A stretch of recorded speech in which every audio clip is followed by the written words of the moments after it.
क्या आपने कभी साड़ी में छन्नी को यूज़ किया है? अगर नहीं तो आज मैं आपको साड़ी में छन्नी का बहुत ही बढ़िया सा यूज़ बताऊँगी और उसके साथ ही बहुत ही यूज़फुल टिप्स एंड ट्रिक्स हैं, जिनको इस्तेमाल करके हम अपने डेली के काम को आसान कर सकते हैं। वीडियो बहुत ही ज़्यादा यूज़फुल होने वाला है, एंड तक ज़रूर देखिएगा।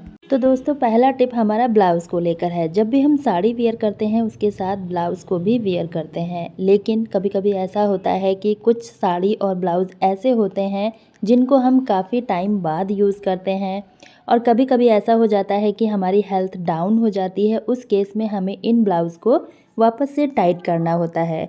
लेकिन अगर हमें पहले से नहीं पता है और इमरजेंसी में अगर हम इनको टाइट करने बैठते हैं तो टाइम बहुत ज़्यादा लगता है। कुछ लोग क्या करते हैं, इसको टाइट करने के लिए इस तरह के सेफ्टी पिन लेते हैं और उसके बाद इस तरह से देखिए इसको टाइट करते हैं। तो उससे आपने देखा होगा कपड़े में झोल आ जाता है, कपड़ा मतलब अच्छे से सेट भी नहीं हो पाता है और कभी-कभी तो ब्लाउज़ फट भी जाता है।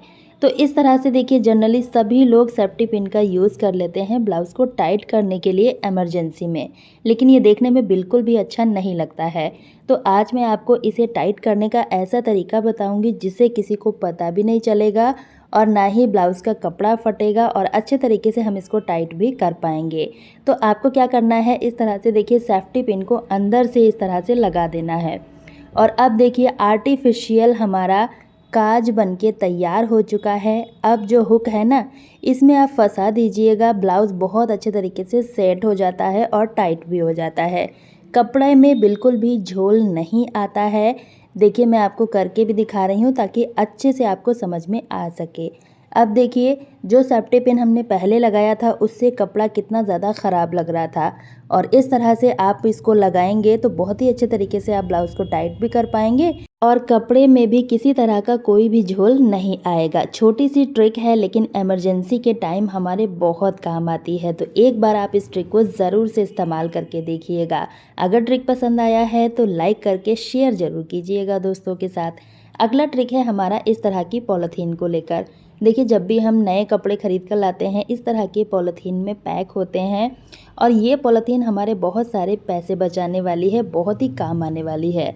तो इसके लिए हमें क्या करना है, इस तरह का एक प्लेन थोड़ा सा मोटा पेपर ले लेना है। तो यहाँ पर मैंने अपने बेटे के ड्राइंग का पेपर ले लिया है। ये बुक वेस्ट ही है तो मैंने इसमें से एक पेपर ले लिया है। इस तरह का जो पेपर होता है ना, थोड़ा सा मोटा होता है, स्टिकी होता है, तो आप इसको यूज़ कर सकते हैं या फिर इसकी जगह पर आप कोई भी वाइट कलर का कार्डबोर्ड भी ले सकते हैं। अब इस पेपर को हमें पॉलीथीन के अंदर इस तरह से देखिए सेट कर देना है, और जो एक्स्ट्रा पॉलीथीन है इसको आप काट के निकाल भी सकते हैं या फिर आप इसको फोल्ड करके इसको सेलो टेप की मदद से अच्छे से सेट कर सकते हैं।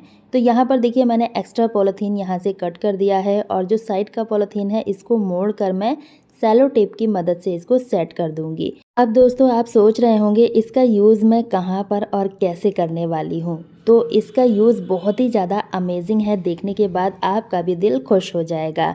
तो अब हमें इस तरह से देखिए पॉलीथीन को पीछे के साइड फोल्ड करना है और सेलो टेप की मदद से इसको बढ़िया से फिक्स कर देना है ताकि बिल्कुल भी पॉलीथीन निकल के बाहर ना आए। और अब आप इसको यूज़ कर सकते हैं मल्टीपल तरीके से। दोस्तों आपने देखा होगा कभी कभी बच्चे ना ड्राइंग करते हैं या फिर कुछ लिखते हैं तो वो दीवारों पे लिखते रहते हैं, या फिर उनकी जो फेयर कॉपी होती है कभी कभी उसको भी ख़राब कर देते हैं। तो उस केस में आप इस नोट पैड को बच्चों को दे सकते हैं। इस पे चाहे वो ड्राइंग करें या फिर कुछ लिखना है ईजिली लिख सकते हैं, और इसको रिमूव करना भी बहुत आसान होता है। तो यहाँ पर देखिए मैंने ड्राइंग करके आपको दिखा दिया है, इस तरह से आप इसको बनाएंगे। और अब इसे रिमूव कैसे करना है, तो आपको लेना है एक गीला कपड़ा और उसकी मदद से इस तरह से हल्का सा रब करेंगे, ये बहुत ही आसानी से निकल जाता है। तो इस तरह से आप बच्चों को बना के दे दीजिए और इसको ड्राइंग करके वो रिमूव भी कर सकते हैं। उम्मीद करती हूँ ट्रिक पसंद आया होगा। अगला ट्रिक है हमारा हाथों को लेकर।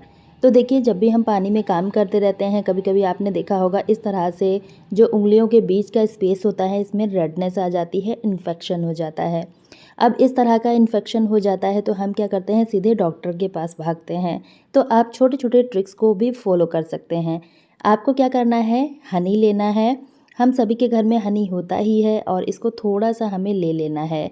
उसके बाद आपको क्या करना है, जो हमारे फंगल इन्फेक्शन है या फिर नेल्स के साइड में इन्फेक्शन हो जाता है, उस जगह पर आप इसको यूज़ कर सकते हैं। इस तरह से देखिए आप इसको लगाएंगे और हल्के से मसाज देंगे।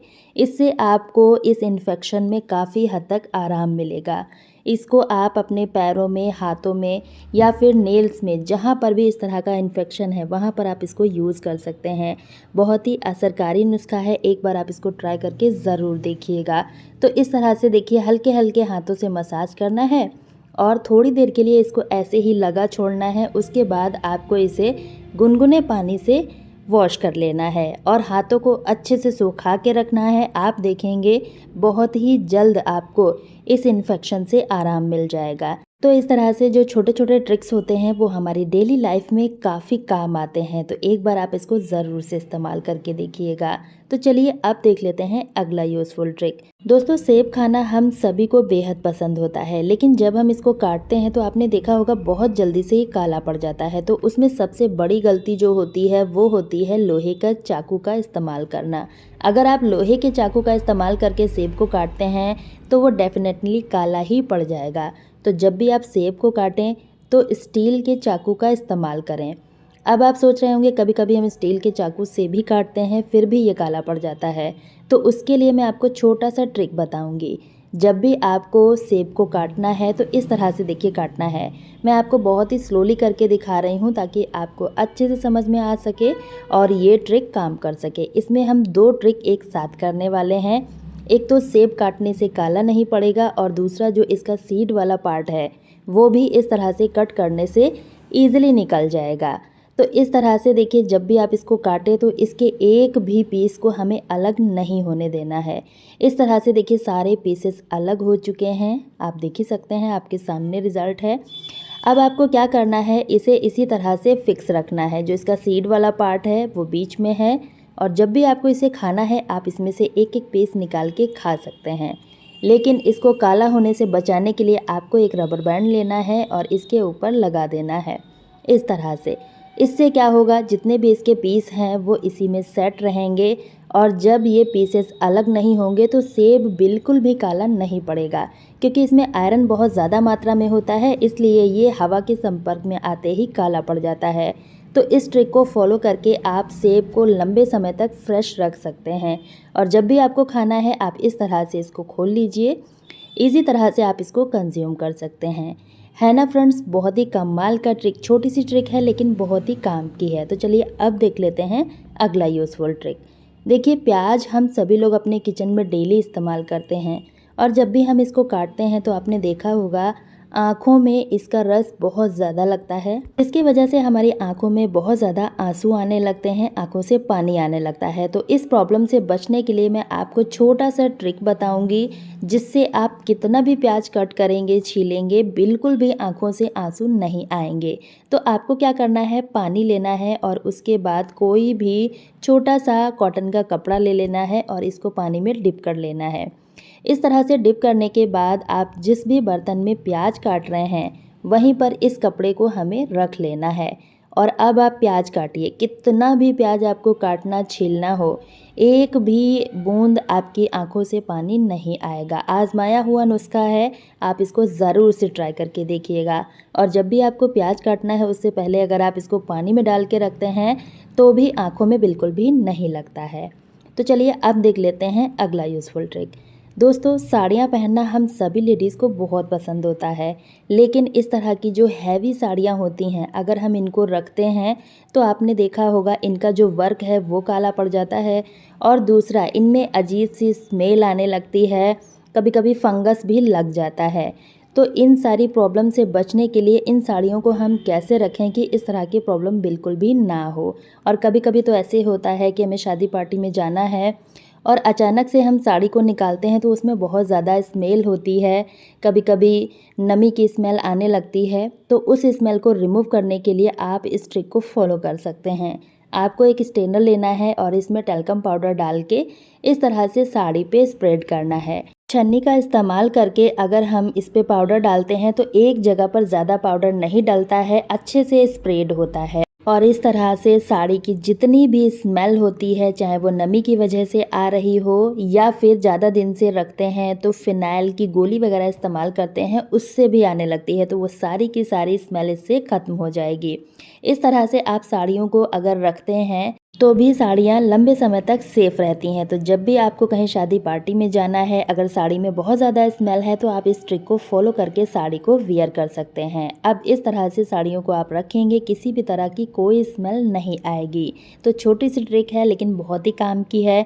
अगर आपको ट्रिक पसंद आया है तो वीडियो को ज़्यादा से ज़्यादा शेयर कीजिएगा फ्रेंड्स और फैमिली में। और दोस्तों, आप इस वीडियो को कहाँ से देख रहे हैं कमेंट सेक्शन में ज़रूर बताइएगा, ताकि हमें भी पता चल सके हमारी वीडियो कहाँ कहाँ से देखी जा रही है।